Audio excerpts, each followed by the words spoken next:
Hello everyone, welcome back to the channel. Ben and Danielle Reviews. Yes. So we just recorded our top 50 through 41. Yep. I will say that's why we're wearing the same outfits. Literally, we just recorded that one 10 minutes ago. So we're going to get right into the video because some of the stuff that I listed or Ben listed was in our previous video. So without further ado, Ben, do you want to go first? Yeah. I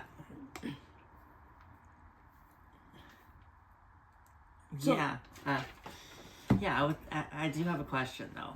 So, do you feel like each year that you do your top 50, that it's easier or harder to do every year that you do it? I think it's easier. Easier every year? Mm-hmm. Because I feel like it's harder every year, just because I not only do I have more and more games, but also comparing the new games to the older games, and I've had games that are around for 6 years now, that I've played for 6 years, and there's some that I are just playing for the first time last week, basically. Mm-hmm. And I have more and more games to rank, and so many different factors with so many different things. But that's why we do this list. Yeah, well, I think it's gotten a little bit easier just because I've played more games. So, and like I have some of the games that we have in this list, I've played a little bit more, so I can actually talk about what I like about the game instead of just being like, well, I like the game, it's pretty. Okay, Ben, can you explain what the game is? Yeah. So I feel like I have a little bit more knowledge, just a teensy little bit. So that's why it's easier for me. But I'm sure when I get to playing more games like you have, yeah, I'm sure it'll probably be same as how you feel. Yeah, we should do a video talking about our gaming goals for the rest of 2026 and stuff. Okay. Yeah, because I definitely have been playing a lot of different games, and something I'm going to continue to do. And now on with the list. So my number 40 was my number 53 last year. Oh, wow. It's been hovering around this spot for about 3 or 4 years now. It's called It's a Wonderful World. I can't remember if I played that. That is the Civilization card drafting game. Kind of like Seven Wonders, where you're placing the cubes on the different spots and building these different things. It's set in a post-apocalyptic world. What's it called again? It's a Wonderful World. I don't know if I played... Wait. I'm pretty confident you played this. Oh, yeah, I know what you're talking about. Yeah. Because you have to have, like, different... Like, this card would require, like, 2 yellow pieces. Yep. And then you get to, like, each round, you get to, like, what is your engine produce. Mm-hmm. Okay, sorry, go ahead. So that one, I enjoy this version. There's also a version called It's a Wonderful Kingdom that plays 1 and 2 players. It is a I split you choose sort of mechanism versus the card drafting mechanism, but it's the same kind of concept. I do enjoy that one quite a bit as well. But It's a Wonderful World is a 7 Wonder style card drafting game, and you are going to be building up your own engine of in this post-apocalyptic world. And the thing I liked about this game more so than other games in this genre is the fact that the production is done in steps. Mm-hmm. So not only is it easy to follow, but you can also, by finishing your production of one building, can affect your production in that same round of other types of resources. And the wild resources, the crystallinium. The reds? Yes. Oh yeah, I like this game. I know it's in my top 100. I don't know where it is. Sure. I think it could move into my top 50 depending on if we play it. Again, that recency bias, but I think you did a wonderful job explaining that, and now I remember what that game was. Cool. Yeah. I almost bought it, but you have it, so... Yeah. We're kind of getting away from buying games the other one owns. Yeah. Not because there's really no... Because we usually play games together, so... Yeah. And oh, yeah, I think it's a great choice. It's awesome that it moved up. Why do you think it moved up? It just continues to get played, I guess. I don't know if it's one of those things where I've had a good play of it recently or not, because it's been a couple months since I've played it, but it's just one that continues to go over well, and one that just is easy to teach people, even if it's maybe not the easiest to grasp. Yeah, you did a wonderful job teaching us. I remember that very, very well when we were at your job, Collectors Connection in Superior, Wisconsin. Yeah. So if you're ever in town, you should check it out. Ben not only sells board games, but what do you call those things? Comic books? Yeah. If you're there, make sure to ask for Nick. No, ask for Ben. Ben is the professional. Well, anyways, my number 40 was actually number 33 last year, and that is Cascadia. Oh, yeah. It's a really fun game. I'm gonna look back to see what it was my first year. I like the aspect that every time you play the game, it can be a little different, and it takes the concept of building up your, what did you call it? Like building up your board with like forests. There's also like wetlands, water, and you can score points based on like who has the most water, but also you get animals, right? And so you might get extra points if you have 3 bears connected to each other on the board, or like for instance, like the fox, you might get points based on how many different animals you have surrounding. I know there's a option where the eagles have to be like in the same row but not connected. And so I'm sorry, I'm just looking back to see where it was originally.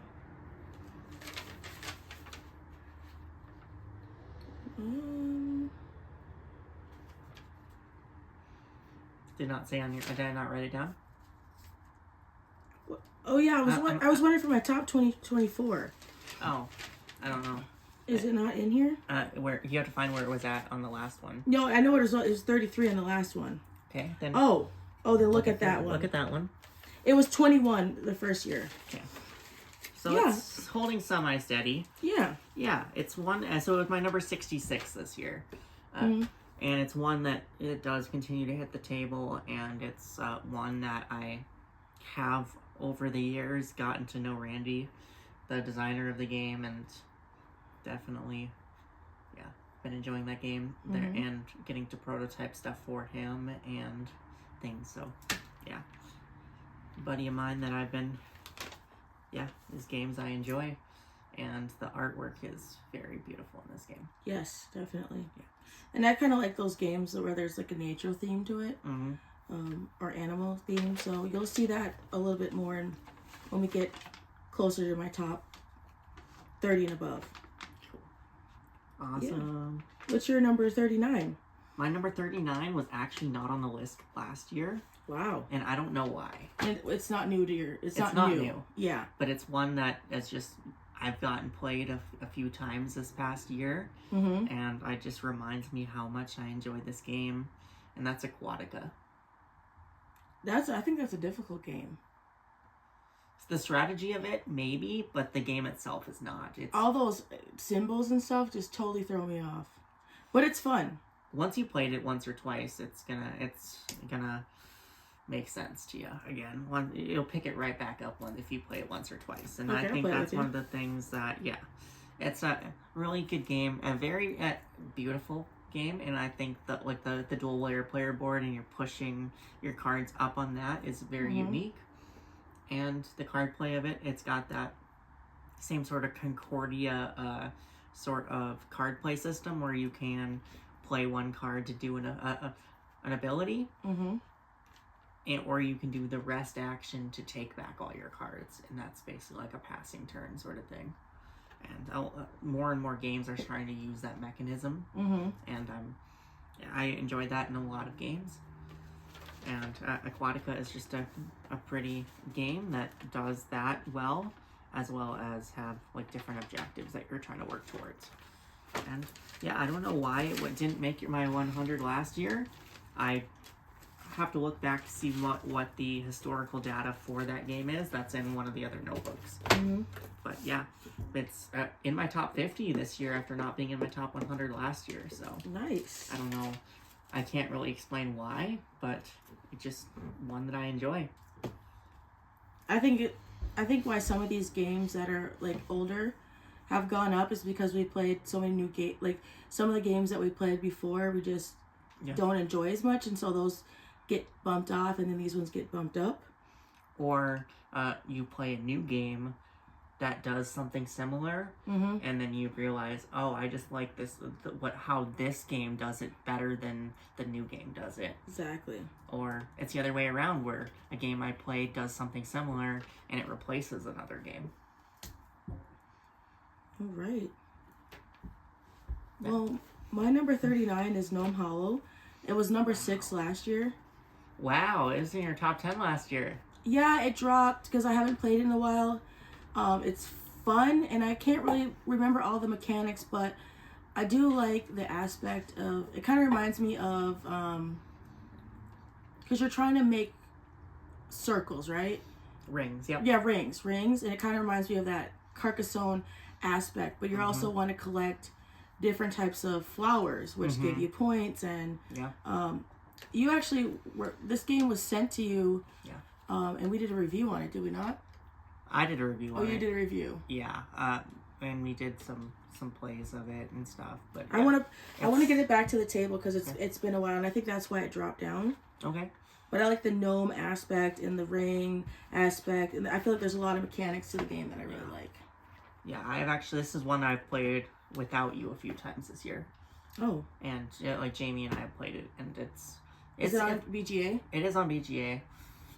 And it's one, like, it's dropped for me a lot, just because I've played it enough times, and I've seen what it has to offer, and I feel like what it offers versus the length of the game, it can run a little long for the kind of game that it is, especially when you have more than 2 players, and analysis paralysis kicks in.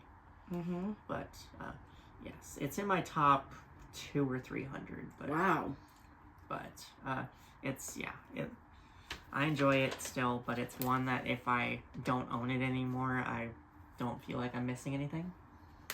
So that's a cull for you. It might be, but it sounds like it's a keep for you. Yep. Alright, so it's going to stay in the collection.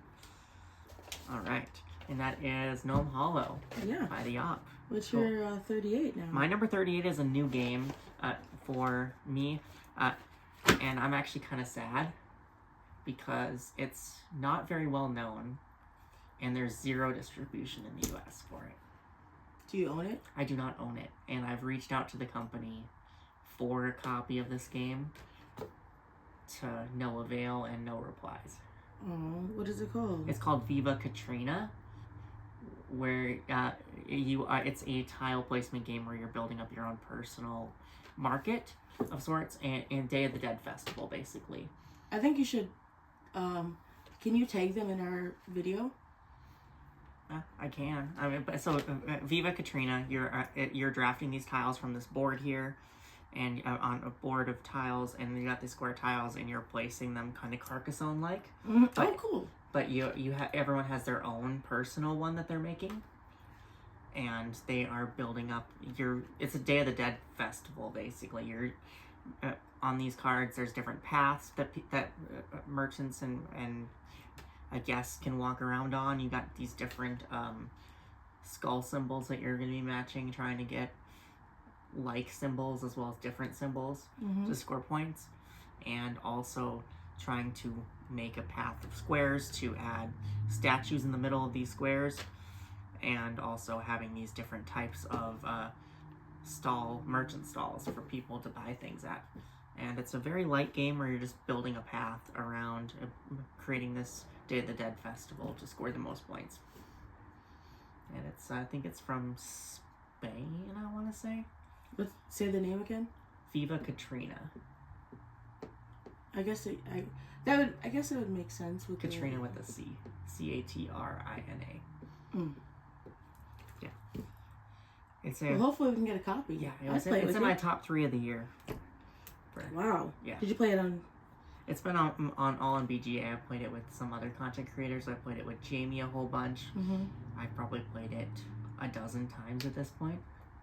I think I'd play with.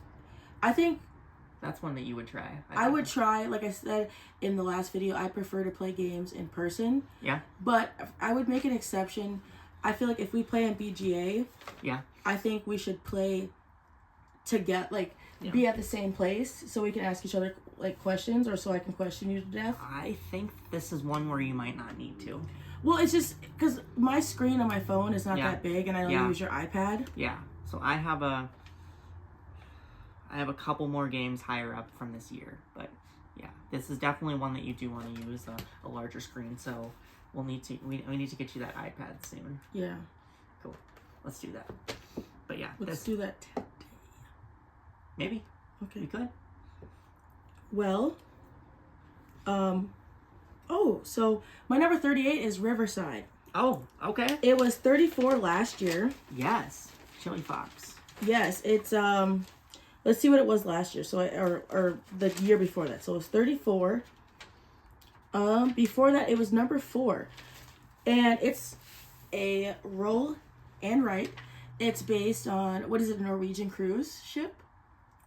Yeah, European cruise of some kind. We'll say European cruise. Yeah. I like the aspect Ben was talking about, the draft and write records. Yeah. It has an aspect of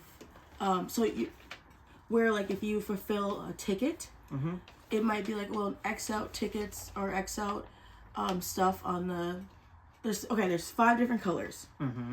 And you might complete one color in a row, which will give you like 2 in another row. But one thing I like about this is, so you roll the dice, and you have one die that determines how many spaces you go in the game.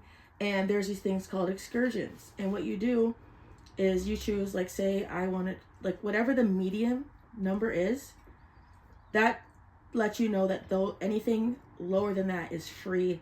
Otherwise, you have this thing called heat, and you pay heat to get higher numbers. And you have are allotted a certain amount of heat, and that can help you cross off more tickets, which can make your excursions worth more points. Yeah. Did I do a good job doing that? Yeah, you did. It's really fun. Yes. I was actually able to teach it to somebody, which is pretty impressive because, like I said in the last video, I'm not one to really teach board games. I don't have the natural ability that Ben has, and that's why I really appreciate playing games with him. Not only because of that, he's just really fun to play with, and he's very enthusiastic about it. So I remember he got the copy when it first, or he got the copy before it even hit the States, and then didn't hit the States a few months after. Because you got... yes and no. So this game had been, I think it was like almost 2 years before it actually hit the States.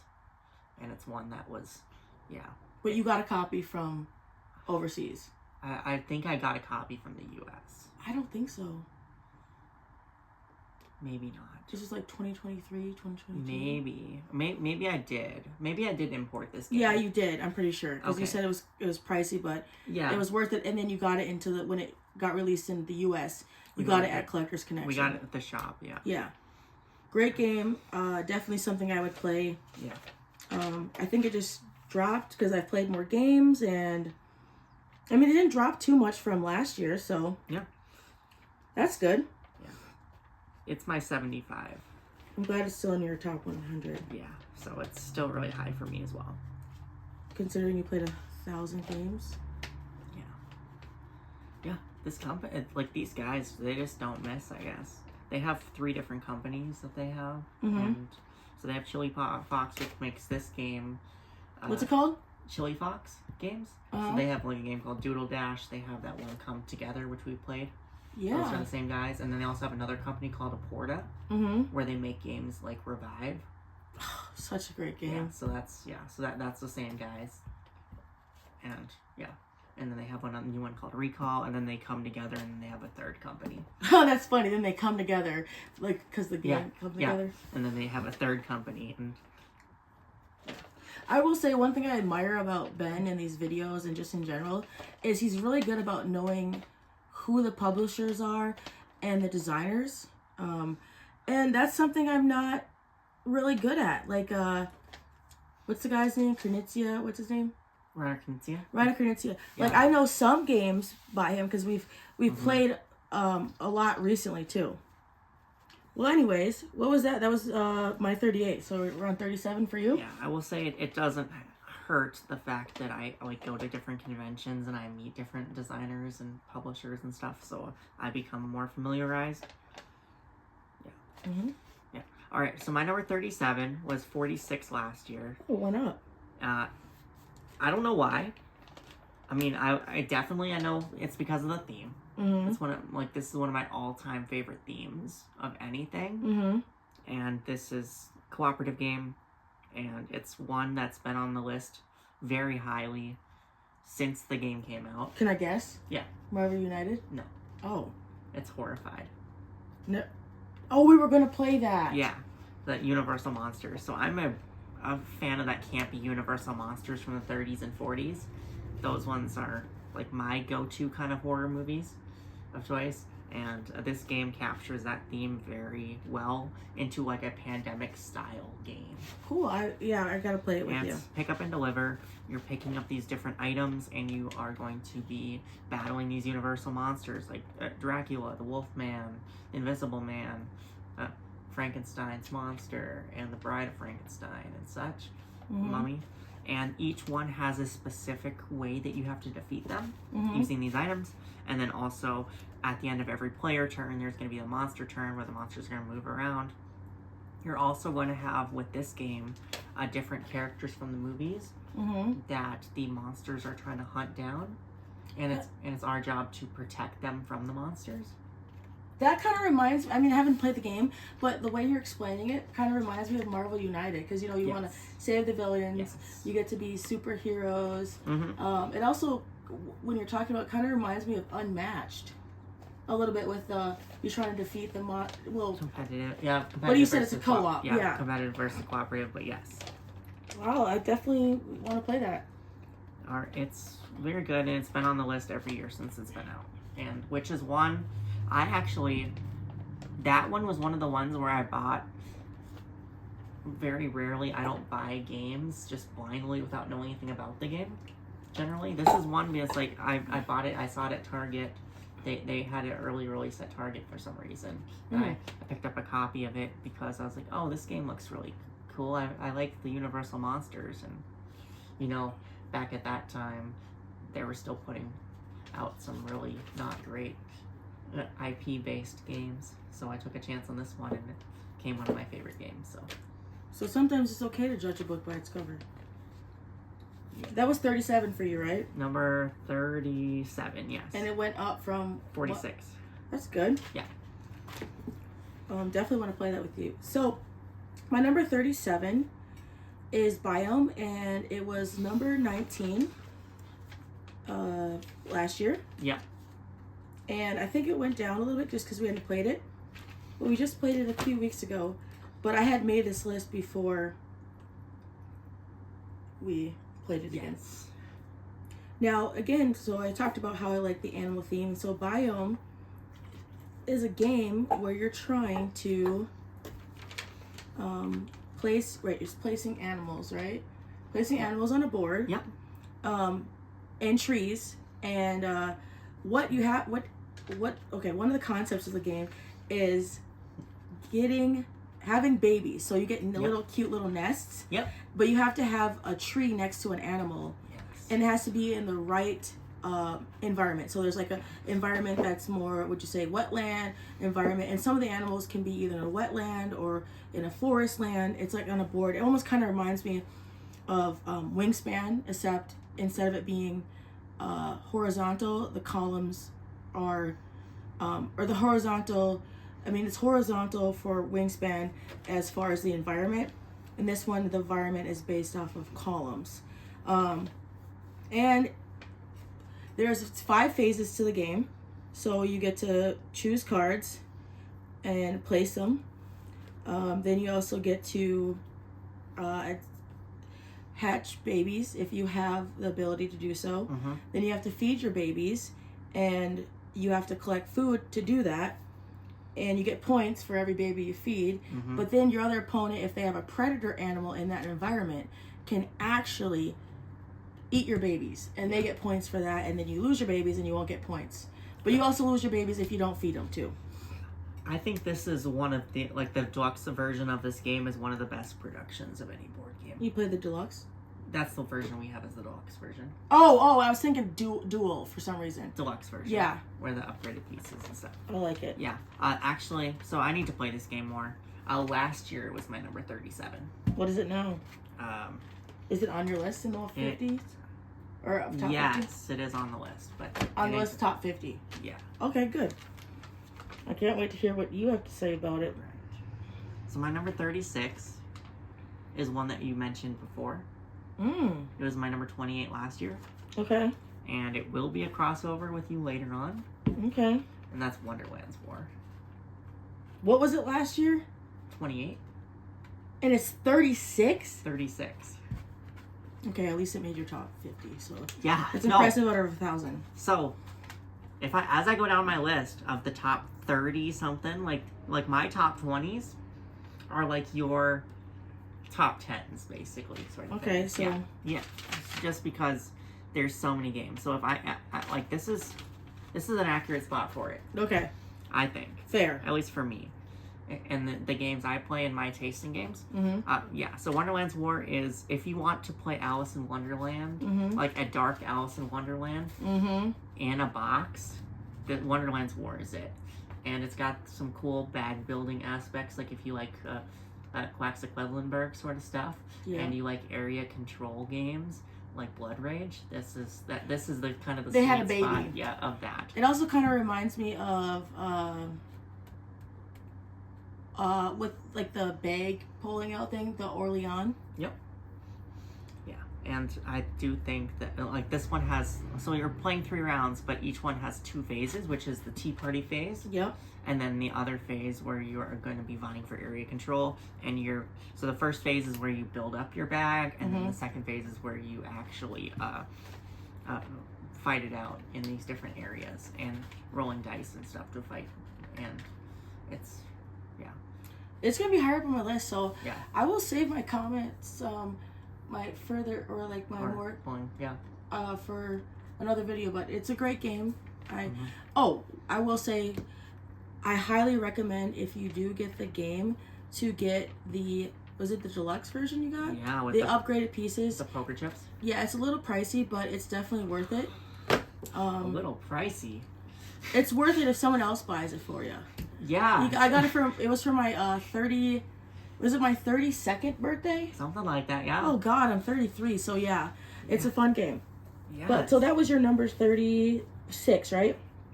Yeah. So my number 36 is a crossover with Ben's, and it was number 39 last year, and now it went up to 36.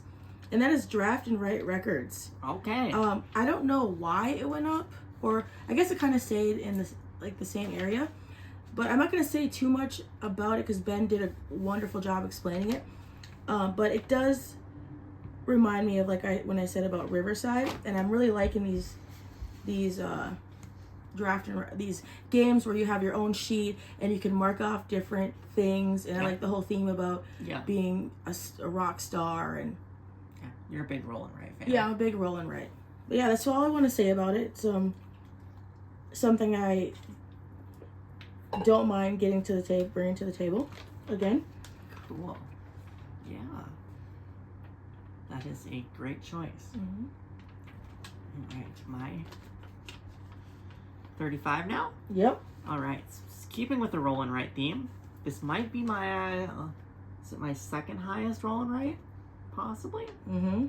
And it's also was one of my highest rated games of 2025. Yeah. And it's a very small publisher game that didn't get very much exposure at all. Mm-hmm. And that's called Doomcat.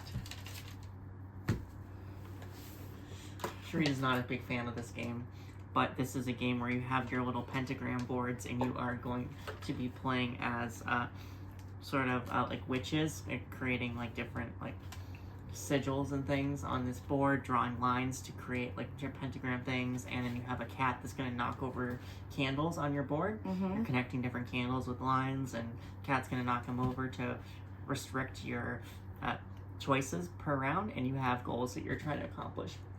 And there's just so much variability in the box with all these different objectives you can do. There's also familiars you can use that are going to cost you victory points, but are going to give you special abilities, which we haven't begun to dug into everything. Because I don't know, I think I could appreciate the game more if I understood like how to make intersections with, and being able to like count my points, because that's a little difficult for me. But I think the game speaks for itself, Doom Cat, because I feel like I'm doomed when I play against Ben. Because I don't understand, I guess, basic geography, or not geography, basic geometry, I meant. You're drawing lines. You're drawing straight lines. Some of them are squiggles, so you don't overlap. But yeah, I think it's a really fun game that I've been showing a lot to everyone. I've been taking it to conventions and stuff and having a ton of success with it. And it's one that I'm looking forward to anything that Dylan puts out in the future. And I think that it's a publisher that deserves to have more coverage on the channel. So it's in my top 50. I'll give it another go. I will. You know, they also have like trick-taking games and stuff that you can play, like card games and things. So if Doom Cat's not for you, give Park Life or something like that a try. It's the thing. There's nothing wrong with the game. I just don't get it, and that's a personal problem of mine. It's a me problem. It's not the designer's problem. So if the designer or the publisher is watching this, I'm not hating on your game. I'm hating on myself, because I don't get basic lines. So basically, what you're saying, it'll be higher up on your list. Yeah, when I learn how to draw lines and. Yeah. Cool. Well, my number 35 was my number 41, and that is Grand Carnival, which, didn't you say, is out of print? Yes. I haven't played this for like 2 years, so when I explain it, it's going to be a little difficult here. So it's another game where, can you refresh my memory? It is a game where you are have a personal board where you're building up your own carnival. Yep. And constructing foundation to lay these tiles up on them.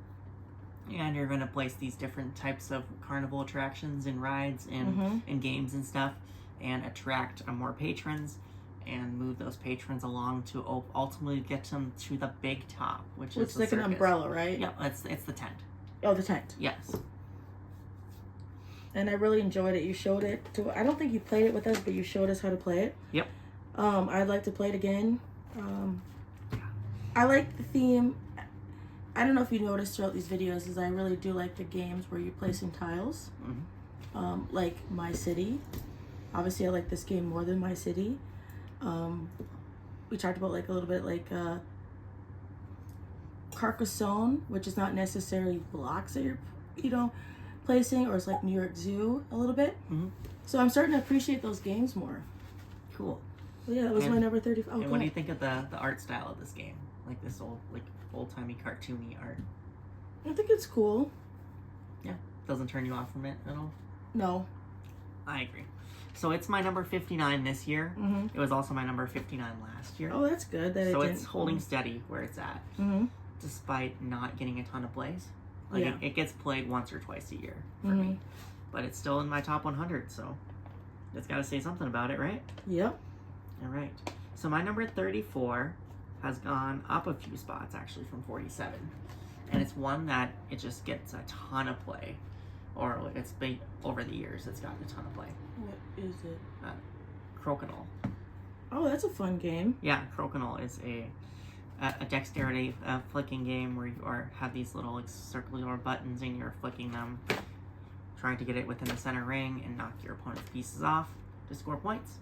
It's a very simple game, not the most affordable game, I would say. No. Especially if you want to get a quality board, but it's a game that has a lot of strategy and like you have to be very dexterous, and it takes a lot of practice and skill. Basically, it's a finger version of curling, in my opinion. Have you ever curled? I haven't. Oh, well, I think you would. But a difference in like curling is like you have two people that are sweeping the ice to like, that's basically like, because the ice is bumpy, it has little bumps, and you want to melt that to make your rock, is what we call it, a rock. It's like 40 something pounds, and you want to get it into like the center, right? And you can knock out your opponents. So the difference in this game is you have those beads or salts that help you get to help you like slide to the spots that you want to get to, or also slide your opponent off.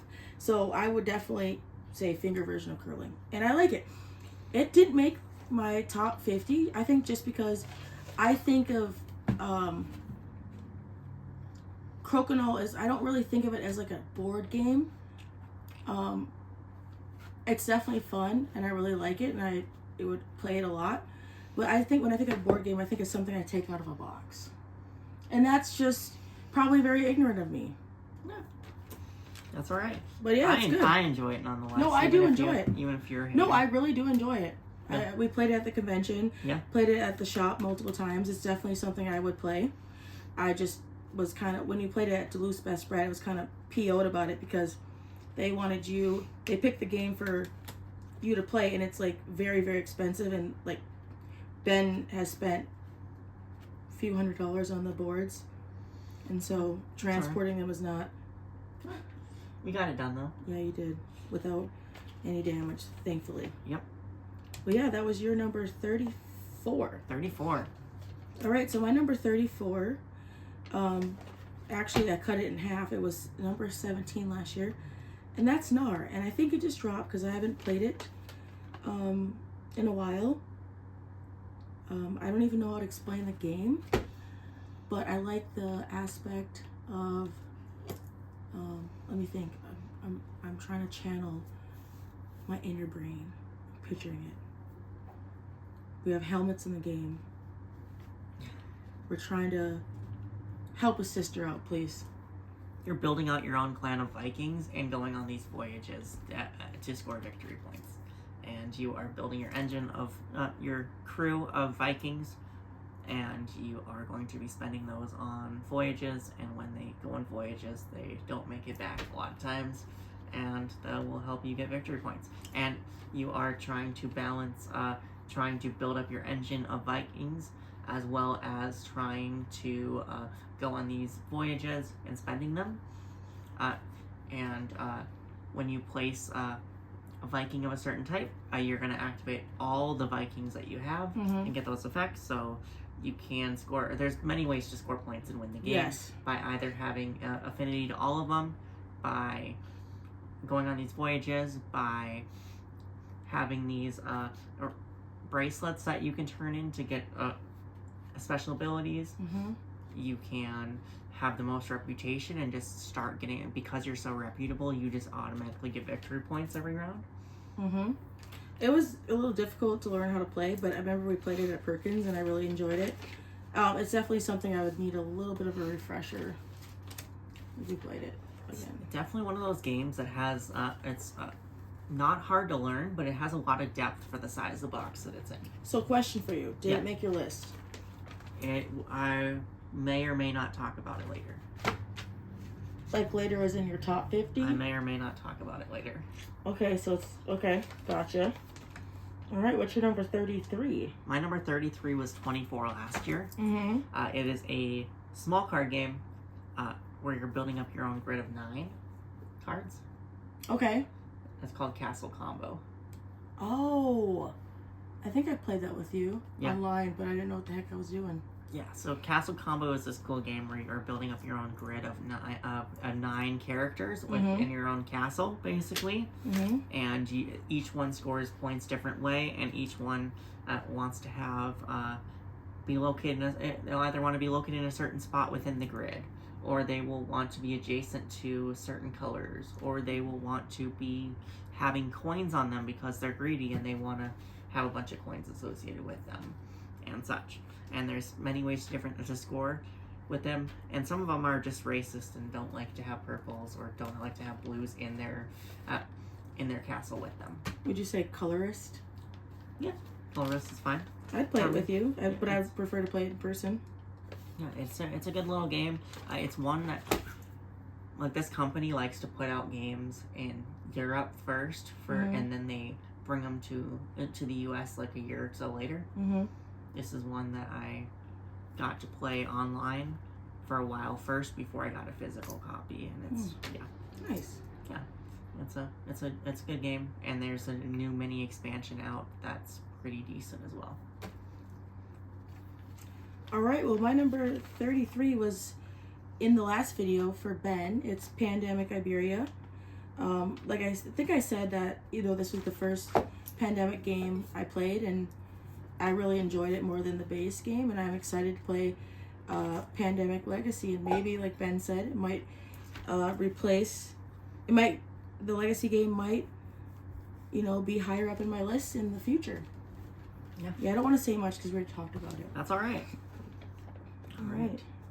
32. My number 32 is also a crossover with you. Sweet. From earlier in this section. And that is going to be Biome. Biome, yes. Biome is a really good nature theme game. All the things that you said about this game are some of my favorite aspects of this game. And the way that each section interacts with each other, and the way that these animals are nesting babies in these trees is really cool. And I like the predator aspect where you're rolling to try and eat the opponent's babies in their in that same type of environment is cool, and getting points for that. Question, I might be mistaken. I think on the cards it also says like a fun fact about the animal. Is that true? I believe so. Yeah, I like games that, so it's an educational thing too. Yeah. And I really like that about the game. Great game. I think it could move up. Yeah. Awesome. Alrighty. My number 32 was number 22 last year. Okay. And that is Meadow. See, Ooh. now we're starting to get back into the nature themed games. Yeah. And I actually bought a copy of Meadow. I'm trying to remember how to explain it. I know that you have different is it bugs or animals? Can you help me out, please? Yeah, so you have the different like wooden pieces that you're putting on the board here to take from this grid, and you're taking cards from the grid, and then each card's gonna have a symbol on it, and as you play cards, it's gonna cover up previous symbols, and it's gonna score points. And where bugs are gonna eat such and such thing, and birds are gonna eat the bugs, and the predators are gonna eat the birds, and so on and so forth. And you have a grid of like 15 rows, right? Or 15 columns? Don't remember if it's 16 or 12 that's in that grid. Okay. But no, I mean like we're in front of you. Oh, you can however many you can build, right? According to your landscapes that you have. I thought it was only max of 15. I don't know. 15, not 15 cards, but 15 in a column. I don't know. Maybe. It's been a while since we played it, so sorry, can't give you like the best description, but like it's a nature themed game, and I really enjoy those.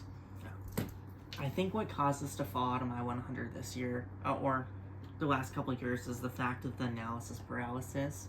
And people, if you're playing this game with 4 players, and each one, and every person is trying to think of what they want to do on their turn, it is painstakingly long. Oh yeah, it's like especially, a 2-hour game. But when you're playing with people that know what they're can decide what they want to do in a hurry and don't overthink things, it's a good game. I definitely agree with you on that. I think that's probably why it fell a little bit. The artwork's really nice though. It is very beautiful. And like the campfire board with the different objectives is cool. Yep, I like that aspect. I like the intersecting spots on the board, and the different options you can do. You can either take a card, play a card, or you can use it for its special ability, that tokens, and one or the other. And I think that's really cool idea. Yeah, it's got some cool concepts going and nice artwork. Definitely. All right. My number 31 is also a crossover with you. Wow. It's my number 44 last year. It's gone up just because I played it a couple times and had good luck with it. At 2 players, which we talked about. Maybe not being the optimal player count. Okay. Nidavellir. Yeah. Yeah, Nidavellir is a great game where you're building up your dwarf clan. If you want to hear me go into that more, check out the last video. Yep. But yeah, Nidavellir is a fun drafting game and with auction style. I like bidding. that a lot. Yeah, or bidding style. Yeah. Well, my number 31 is a crossover with Ben's, and actually was number 47 last year. Not sure why it went up, but it is Space Base. Wow. And I think Ben did a wonderful job explaining. Well, I will say one thing is that when in this game you roll dice, and you can earn points or different currency based on what your card says, what your card says, and also you can upgrade, like he was saying too. And also one thing I don't think he mentioned is that you can also gain extra like points or currency when another player lands on your number or rolls your number, right? Mm-hmm. Yeah, that's all I'll say about it. I haven't played it in a while, so I'm a little rusty. But yeah, that's our top 40 through 31. Thank you guys. Have a good one.